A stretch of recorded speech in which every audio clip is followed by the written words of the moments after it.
కథాభిమానులకి స్వాగతం. ఈరోజు వినబోయే కథ ముసురు. రచయిత పెద్దిబొట్ల సుబ్బరామయ్య గారు. వినండి. ముసురు. గడ్డం క్రింద చేయి ఆనించి ఉంచుకుని దూరంగా కొండ మీద తెరలు తెరలుగా కురుస్తున్న వర్షం వంక చూస్తూ కూర్చున్నాడు సింహాచలం. చలిగాలి విసురుగా వేగంగా వీస్తున్నది. కొట్టు మీద ఉన్న రేకులపైన రాళ్లు కురిసినట్టు దడదడమని ధ్వని వినిపిస్తున్నది. ఎదురుగా గాలికి అటూ ఇటూ ఊగుతూ వర్షంలో తడుస్తున్నాయి పొడిగాటి చెట్లు.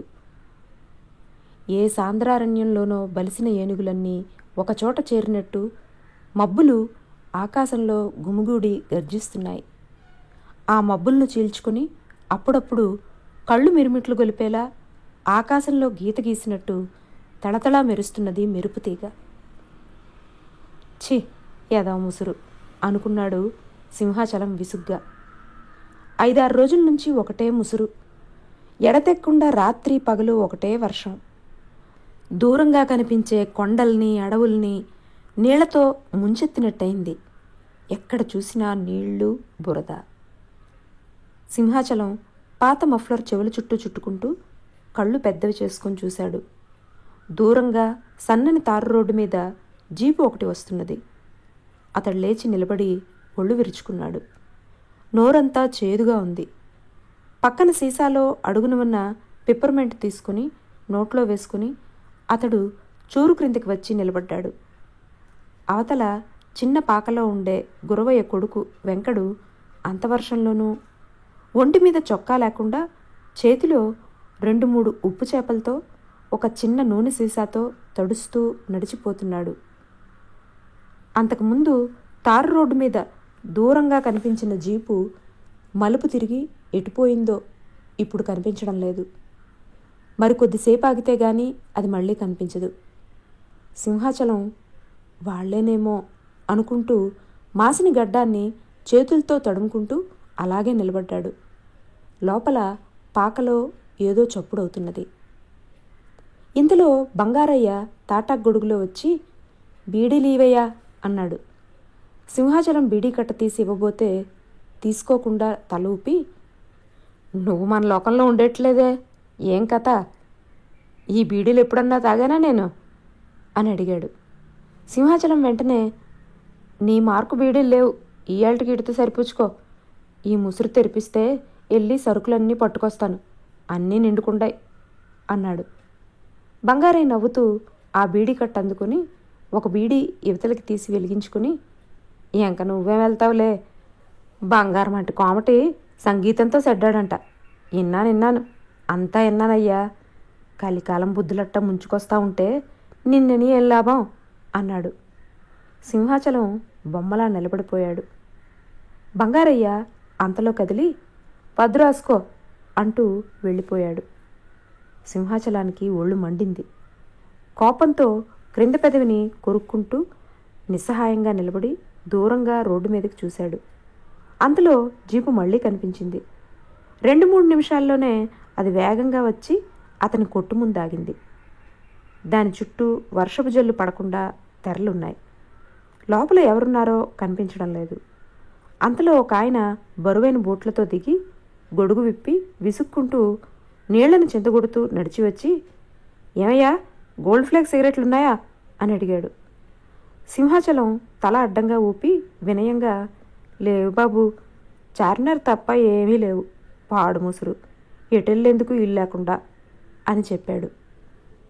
ఆయన జీప్ వైపు తిరిగి పెద్దగా, 4 క్యాసిల్స్ తప్ప మరేమీ లేవుట, తెమ్మంటారా అని అరిచాడు.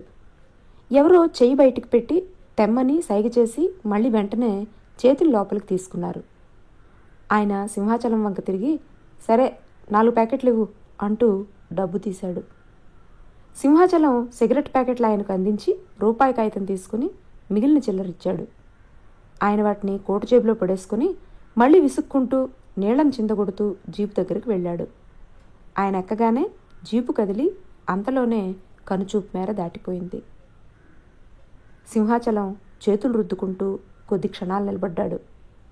తర్వాత బంగారయ్య మాటలు గుర్తుకు వచ్చాయి. ఏదో ఎన్నాడంట, ఆడి బొంద, ఒట్టి తాగుబోతే ఎదవా అనుకున్నాడు. మొన్నటి వరకు బంగారయ్యకు నిద్రలో నడిచే జబ్బుండేది. రాత్రిపూట అటూ ఇటూ తిరుగుతూ కనిపించేవాడు. ఒకనాడు అర్ధరాత్రి వేళ నిద్రలోనే నడుస్తూ వచ్చి ఒక ఎద్దు ముందుకు వెళ్ళి నిలబడ్డాడు. అతని అదృష్టం మంచిది కావడానా, అతని పెళ్ళాం మెడలో నల్లపూసల తాడు గట్టిది కావడానా సింహాచలం అప్పుడు మేలుకొనున్నాడు. గభాలను లేచి వెళ్ళి యువతలకి ఈడ్చుకురాబట్టి బతికిపోయాడు. లేకపోతే ఆనాడు ఆ పోట్ల ఎద్దు అతన్ని కుమ్మి కుమ్మి చంపేసి ఉండేది. సింహాచలం చిన్న పుస్తకం తీసి అందులో బంగారయ్య పేర బీడీ కట్ట పద్దు రాసి ఏమీ తోచక ఎవరెవరు ఎంత బాకీ ఉన్నారో లెక్క చూస్తూ కూర్చున్నాడు. గురునాథం, ఆయన ఒక కాంట్రాక్ట్ గుమస్తా, 10 రూపాయల చిల్లర ఇవ్వాలి. రంగడు, వీడు ఎరువుల ఫ్యాక్టరీలో కూలీ, 5 రూపాయల 10 పైసలు. అప్పల్ స్వామి, కొండ మీద బంగ్లాలో వాచ్మెన్, 15 రూపాయలు. పోతరాజు, వీడికి పని పాటు లేదు, పెళ్ళం అడవిలో పుల్లలు ఏరుకొని కట్టలు కట్టి రైలు దగ్గర అమ్ముకు వచ్చి పెడుతుంటే తిని బలాదూరు తిరుగుతూ ఉంటాడు, 8 రూపాయల 20 పైసలు ఇవ్వాలి. పైగా పెళ్ళానికి చెప్పొద్దుని కాళ్ళు పట్టుకుంటాడు. సుబ్రహ్మణ్యం, ఈయనకి నెల జీతం ఎంతో తెలియదు, గోల్డ్ ఫ్లాగ్ తప్ప మరొకటి కాల్చడు, 18 రూపాయలు ఇవ్వాలి. సింహాచలం ఆ చిన్న పుస్తకంలో పేజీలు తిప్పుతున్నవాడల్లా ఒకచోట ఆగిపోయాడు. తర్వాత నిట్టూర్చాడు. ఆ పేజీలో పైన వంకర టింకర అక్షరాలతో సింగారవేలు అని పేరు రాసి ఉంది.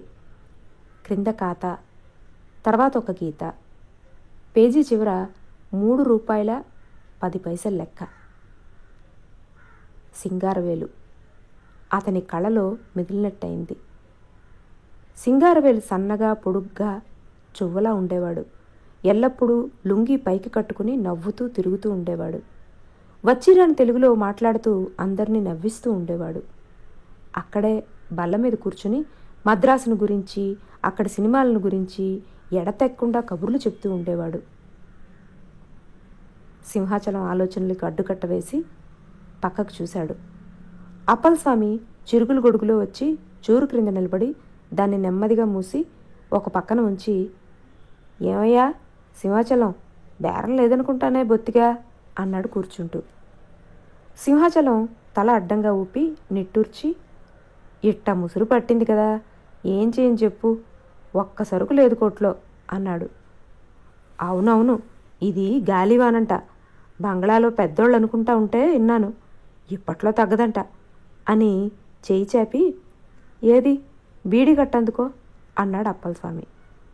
సింహాచలం లేచి బీడీ కట్ట ఇచ్చి పద్దు తీసి, 15 రూపాయలైంది నీ పొద్దు, బొత్తిగా డబ్బు లేదు, ఎప్పుడిస్తావు అని అడిగాడు. అప్పల్ స్వామి బీడీ ముట్టించి అగ్గిపుల్లను విలాసంగా ఆర్పి అవతల పారేస్తూ, ఏస్తలేవయ్యా డబ్బు రాని అన్నాడు. తర్వాత ఒక క్షణం ఆగి లోపలికి చూసి అదో రకంగా నవ్వుతూ, అయినా నీకిప్పుడు డబ్బు కొరవేంటి, భలే పెట్టని పట్టావు, నాకు తెలుసుగా దాని మెండా బంగారమే అన్నట్టు కథ ఎందాక వచ్చిందే, అయినా నా పిచ్చిగాని నువ్వు చెప్తావా, ఏదో చాదస్తం కొద్దీ అడిగానంతే అని ఊరుకున్నాడు. సింహాచలం కళ్ళు ఎర్రబడ్డాయి, కోపం పొంగి వచ్చింది. అయినా తమాయించుకొని ఏమీ మాట్లాడకుండా అలాగే నిలబడిపోయాడు. అప్పల్ స్వామి కాసేపు నిశ్శబ్దంగా కూర్చుని తీరిగ్గా బీడీ కాల్చుకుని లేచి నిలబడి తలగుడ్డ విదిలించి చుట్టుకుంటూ, తిరుపతిగాడు, అదే నీ మామ, కోపంతో చిందులు తొక్కుతున్నాడయ్యో, లచ్చి కూడా మొన్న కనబడింది.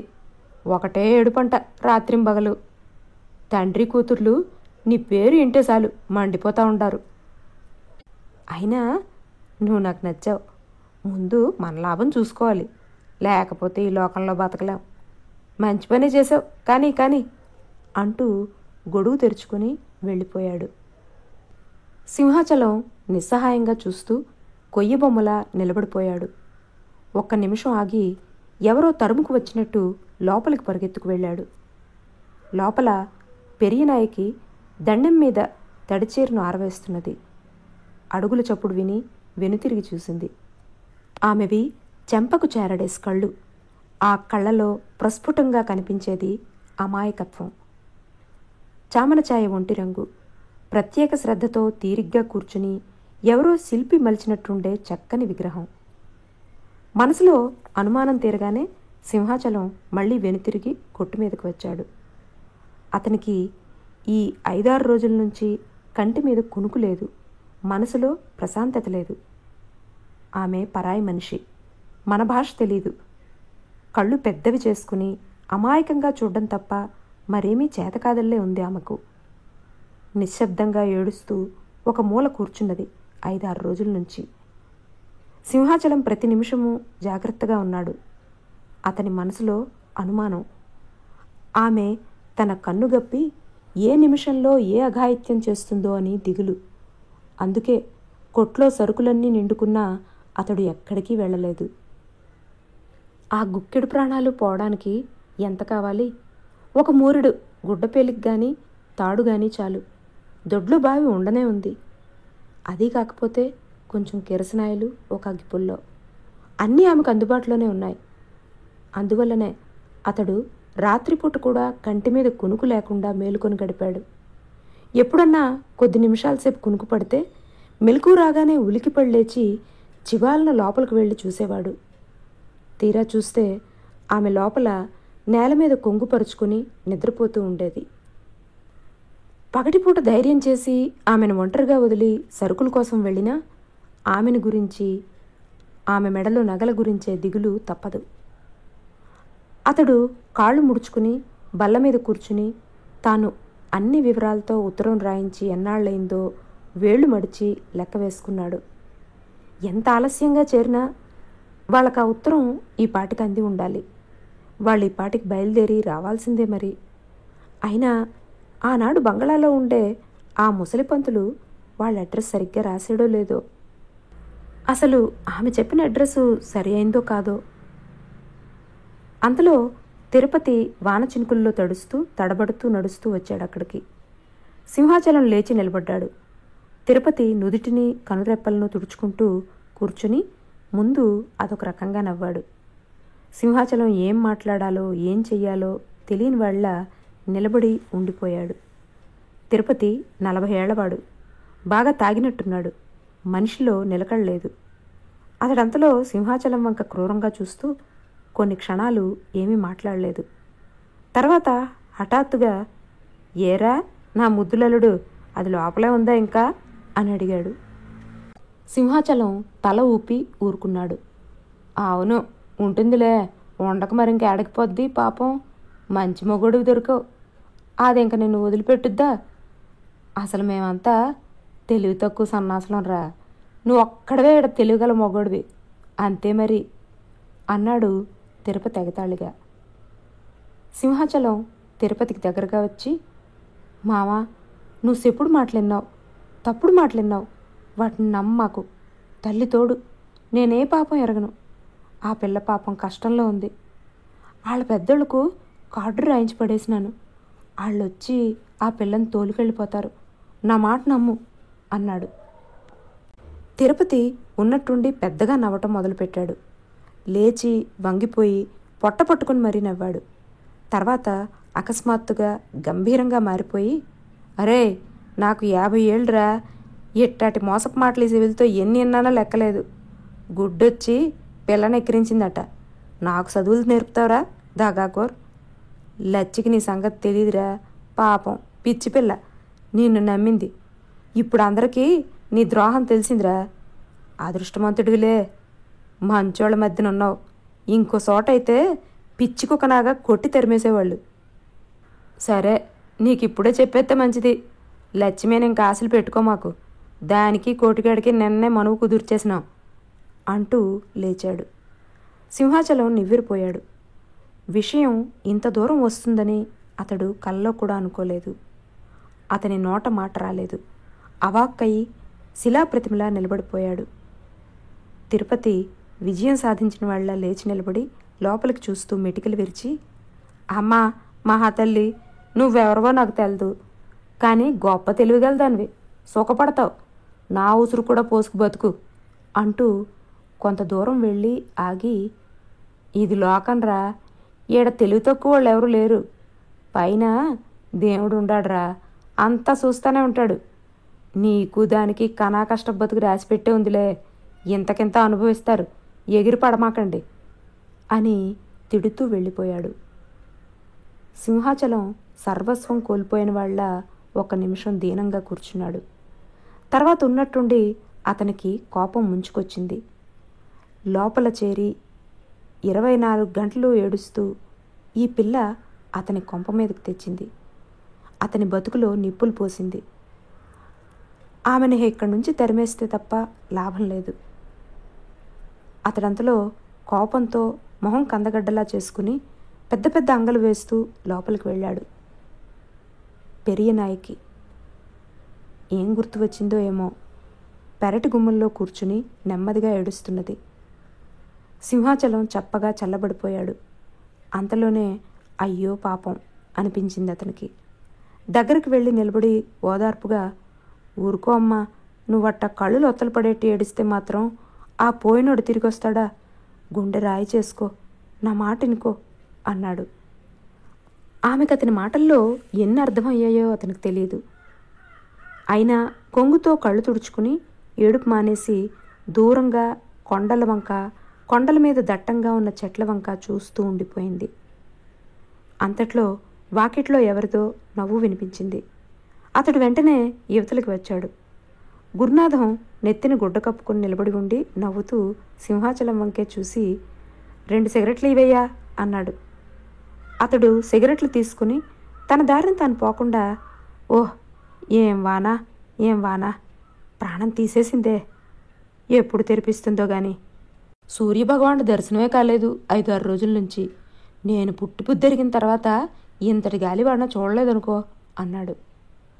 తర్వాత మళ్ళీ ఒక క్షణం ఆగి, అయినా నీకు ఇదంతా పట్టదులే, హుషారుగా ఉన్నావు, నేనంతా విన్నానులే, మంచి పనే చేసావు, ఆపదలో ఉన్న ఆడపిల్లను రక్షించినట్టు అయింది, నీకు మంచి లాటు దొరికినట్టు అయింది. అంతే మరి, ఏ పని చేసినా ఏ పరాలు 2 చూసుకోవాలి అంటూ విరగబడి నవ్వాడు. తర్వాత తన దారిని తాను వెళ్ళిపోయాడు.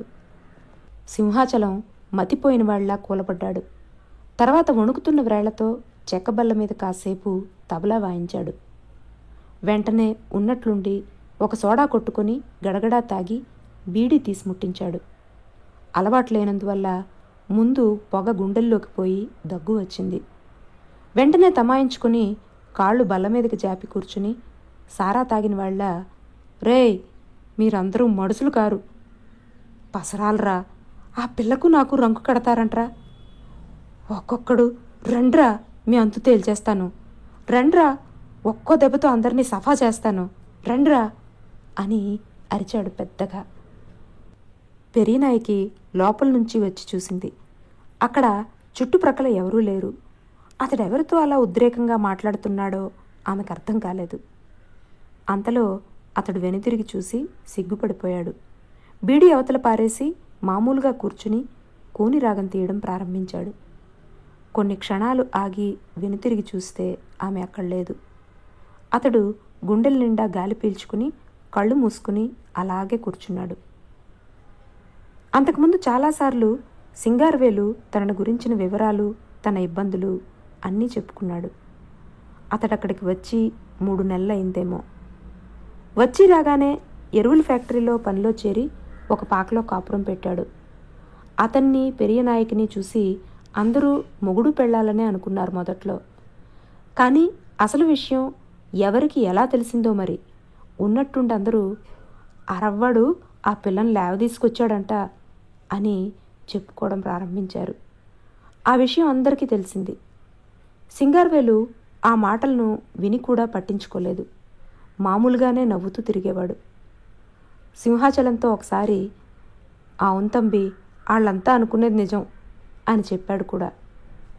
ఆ సందర్భంలోనే తమ కథ అంతా చెప్పుకొచ్చాడు.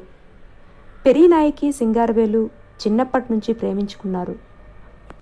అయితే కొన్నేళ్ల తర్వాత ఆ రెండు కుటుంబాల మధ్య కోర్టులో ఒక వ్యవహారం నడిచింది. అది తేలేందుకు చాలా కాలం పట్టింది. చివరికెప్పుడో వ్యవహారం ముగిసింది. ఒకరు గెలిచారు, మరొకరు ఓడిపోయారు. ఇంతకాలము వారి మధ్య ఉంటూ వచ్చిన ద్వేషాలు పగలు తగ్గలేదు సరికదా, మరింతగా ఎక్కువయ్యాయి. ఈ ఇంటి మీద కాకి ఆ ఇంటి మీద వాలడానికి వీల్లేదు. ఈ ఇంటి పిల్లలు ఆ ఇంటి పిల్లలతో ఆటలాడుకోరాదు. వారు వీరు ఎదురైతే మూతులు ముడుచుకొని మొహాలు మార్చుకొని వెళ్ళిపోవడం, అప్పుడప్పుడు పిల్లుల మీద ఎలకల మీద పెట్టుకుని ఒకరినొకరు తిట్టుకోవడం, ఆడిపోసుకోవడం ఎక్కువైంది. అంతలో పెరియనాయికి తండ్రి ఆమెకొక సంబంధం కుదుర్చుకొచ్చాడు. పెరియనాయికి ఏడ్చింది. తల్లితో తనకు ఆ పెళ్లి ఇష్టం లేదని చెప్పింది. తండ్రితో చెబుదాం అనుకున్నది కానీ భయం వల్ల చెప్పలేకపోయింది. తల్లి మాత్రం కూతుర్ని 4 తిట్టి ఊరుకున్నది. అంతలో ఇంట్లో పెళ్లి పనులు ప్రారంభమైనాయి. పెరియనాయికి ఇక సహించలేకపోయింది. చాటుగా సింగారవేలును కలుసుకుని మాట్లాడింది. అతడు ఆమెకు ధైర్యం చెప్పాడు.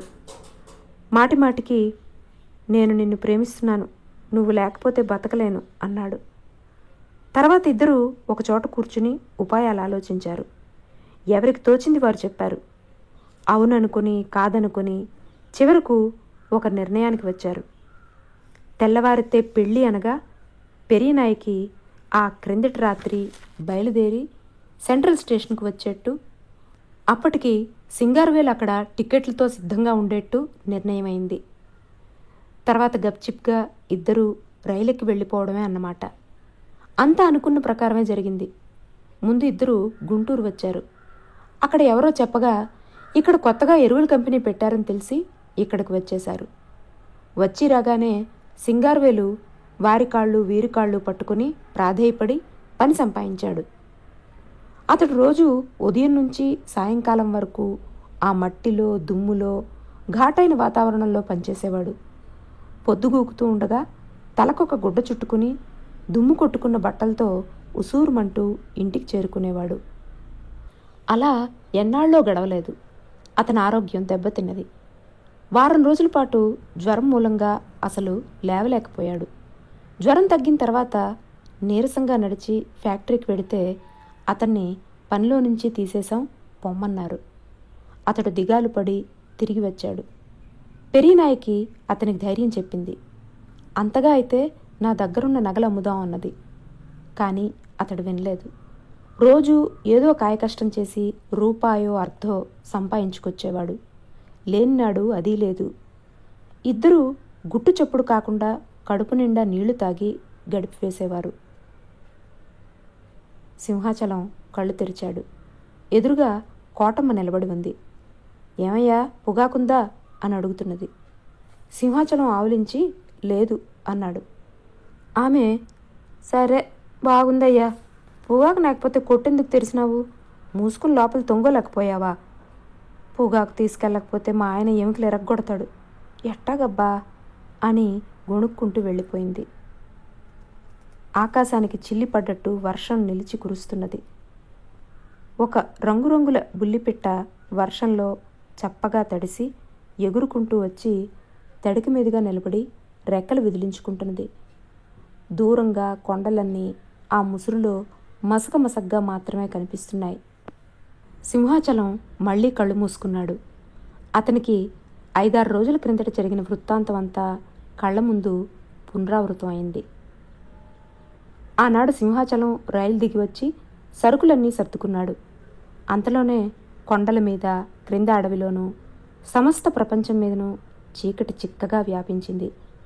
సింహాచలం హరికెన్ లాంతరు వెలిగించి తెచ్చి తీగకు తగిలించాడు.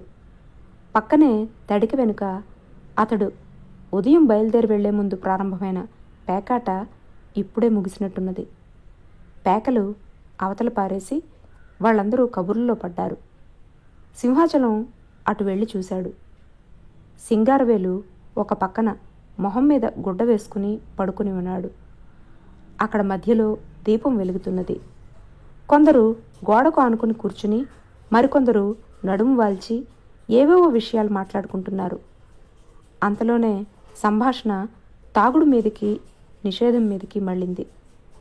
ఒకడు బీడీ ముట్టించుకుంటూ, ఇప్పుడు ఈ లా వచ్చిన తర్వాత తాగుడు తగ్గిందా?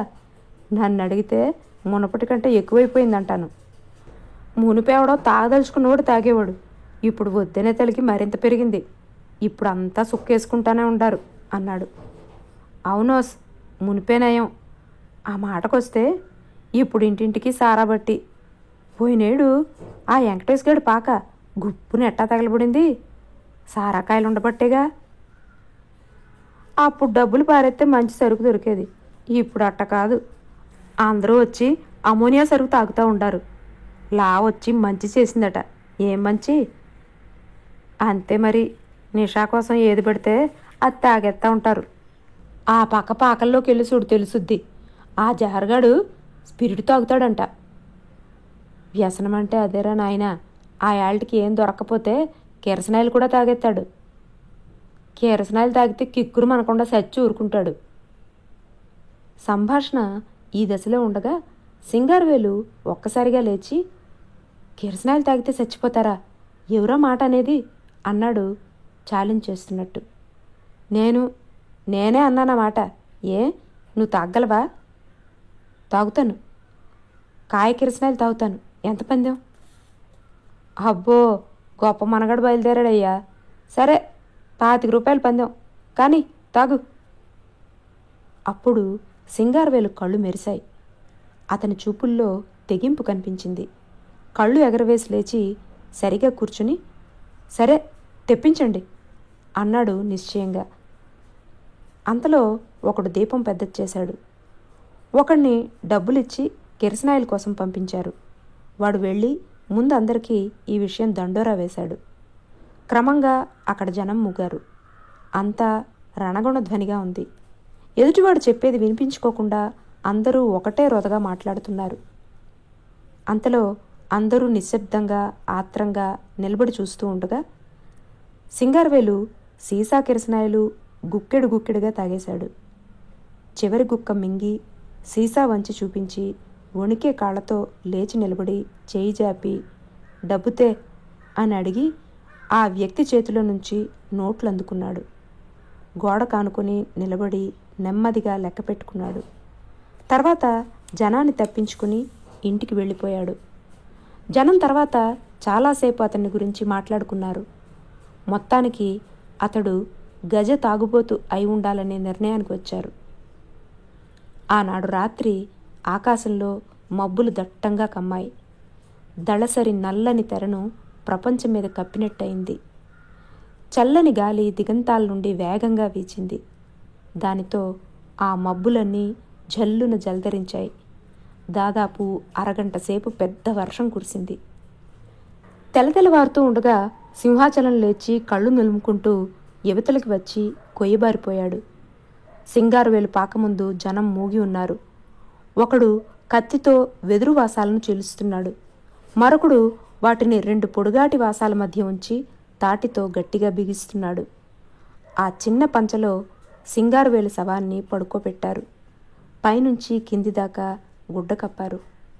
ఆ అరవ పిల్ల పెరియనాయకి శవం పక్కన కూర్చుని ఉండి నోట్లో కొంగు కుక్కుని వెక్కి వెక్కి ఏడుస్తున్నది. సింహాచలం అంతా చూసి నిలువున వణికిపోయాడు. తర్వాత నలుగురు తలా ఒక చేయి వేసి పనులన్నీ ముగించారు. ఏమీ మిగిలిపోలేదు. ఆ చిన్న పాకలో ఆ అరవ పిల్ల మాత్రం సన్నగా ఏడుస్తూ మిగిలిపోయింది. ఆ రాత్రి 12 గంటల వేళ మళ్ళీ ప్రకృతి పగబట్టినట్టు వర్షం ప్రారంభమైంది. ఆకాశం జల్లెడలా తయారైంది. ఉరుములు మెరుపులతో రొద చేస్తూ అప్పుడే మొదలు ఈ కుంభవృష్టి. అప్పుడే ఎక్కడో పిడుగుపడిన ధ్వని. పెరియనాయకి హడలిపోతూ నిలువెల్లా వణికిపోతూ పరిగెత్తుకు వచ్చింది ఇక్కడికి. అంతే. అలా మొదలైన గాలివాన ఇంతవరకు తెరిపి ఇవ్వలేదు. సింహాచలం హఠాత్తుగా కళ్ళు తెరిచాడు. లేచి చేతులు వెనక్కి కట్టుకుని కొంచెంసేపు అటు ఇటు పచారులు చేశాడు. తర్వాత మొహం తుడుచుకున్నాడు. అతనికి లచ్చి జ్ఞాపకం వచ్చింది. సన్నగా శలాకలా ఉండి ఎల్లప్పుడూ నవ్వుతూ ఉంటుంది. వెన్నలాంటి మనసు, మనిషి చామన ఛాయ, మొహంలో ఎంత కళ. ఆమె ఎదుట నిలబడి కబుర్లు చెబుతూ ఉంటే సింహాచలం పరవశించిపోయేవాడు. ఒకసారి తొందరపడి చెయ్యి పట్టుకోబోతే లేడి పిల్లలా చెంగును గెంతి తప్పించుకొని కొనదేలిన సన్నని ముక్కు మీద వేలు వేసుకుని తప్పు అప్పుడే కాదు అంటూ మాటిమాటికి వెనుదిరిగి చూస్తూ నవ్వుతూ వెళ్ళిపోయింది. హఠాత్తుగా అతడు నీరసపడిపోయాడు. ఇక లచ్చి తన మొహం చూడదు కాబోలు. దాని పట్టుదల తనకు తెలియదు గనుకనా ఇక జన్మాంతము లచ్చి తనకు దూరమైపోయినట్టే. అందులో ఏమాత్రమూ అనుమానం లేదు.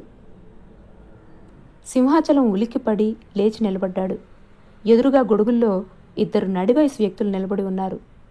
వారిలో ఒక ఆయన నోట్లోని తమ్మిని ఉమ్మివేసి, సింహాచలం యారప్ప సోల్ అని అడిగాడు. సింహాచలం ఒక ఉదుటును లేచి, రండి బాబు రండి, నేనే సింహాచలాన్ని, మీ అమ్మాయి లోపలుంది రండి అన్నాడు. ఆ 2 హడావిడిగా గొడుగులు మూసి లోపలికి వచ్చారు. పెరీనాయకి హఠాత్తుగా లేచి నిలబడి అప్పా అని పెద్దగా ఏడుస్తూ తండ్రిని కౌగిలించుకున్నది.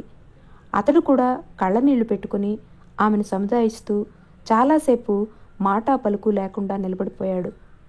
తర్వాత ఆ ముగ్గురు ఉండి ఉండి కళ్ళు తుడుచుకుంటూ అక్కడే కూలబడ్డారు. పెరీనాయకి మధ్య మధ్య ఏడుస్తూ అన్ని విషయాలు చెప్పింది. ఆ రెండో వ్యక్తి సింగారవేలు తండ్రి అని, ఆయనకొక్కడే కొడుకని అర్థం కాగానే సింహాచలం తల్లడిల్లిపోయాడు. వారు ముగ్గురు మాట్లాడుకుంటూ ఉండగా బాగా అర్థం కాకపోయినా ఏదో కొంతకు కొంత అర్థం చేసుకుంటూ సింహాచలం అలాగే చాలాసేపు నిలబడ్డాడు.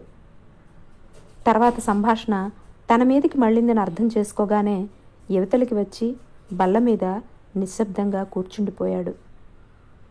వర్షపు జల్లి తగ్గింది. చల్లని గాలి మాత్రం అడవిలోనూ కొండల మీదనూ సుళ్ళు తిరుగుతూ వేగంగా వీస్తూనే ఉంది. మబ్బులు బలహీనపడిపోగానే మందంగా చంద్రుడి కాంతి వ్యాపించింది. అంతలో ఆ వ్యక్తులిద్దరూ యువతలికి వచ్చిరాని తెలుగులో అతన్ని చాలాసేపు పొగిడారు. అతడు చాలా మంచివాడన్నారు. అతడు లేకపోతే పెరియనాయక్ కూడా తనకు దక్కేది కాదన్నారు.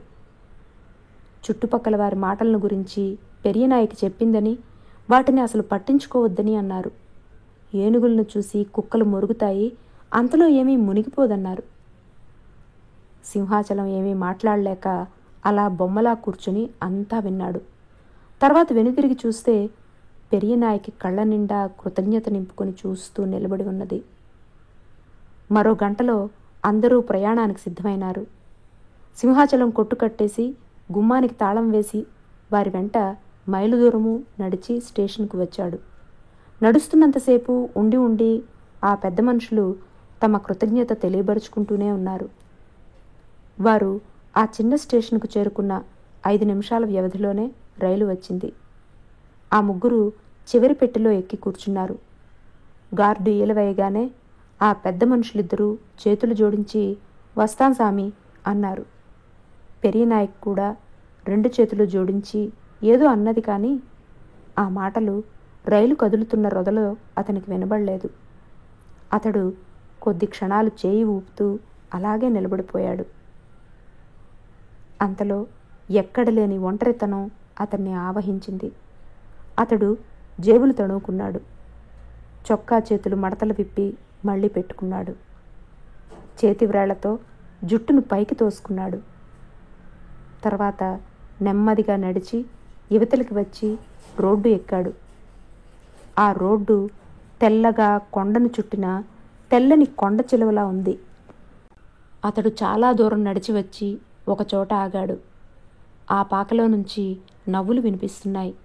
లచ్చి గలగలా నవ్వుతున్నది. ఆ రెండో గొంతు కోటిగడది కదూ. వాడు పాతబాకి 2-3 రూపాయలు ఇవ్వాలి. రేపు నలుగురిలో నిలబెట్టి అడిగి వసూలు చెయ్యాలి. అతడు కాలికి అడ్డం వచ్చిన రాయిని కాలితో ఒక్క తన్ను తన్ని విసురుగా నడవటం ప్రారంభించాడు. అంతలో ఒకచోట ఆగి ఆకాశంలోకి చూశాడు. ఇన్నాళ్ల నుంచి అసహ్యంగా అల్లకల్లోలంగా ఉన్న ఆకాశం ఇప్పుడు స్వచ్ఛంగా ఉంది.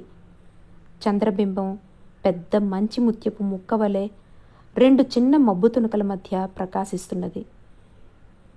సింహాచలం నోటి వెంట అప్రయత్నంగా ఈల వచ్చింది.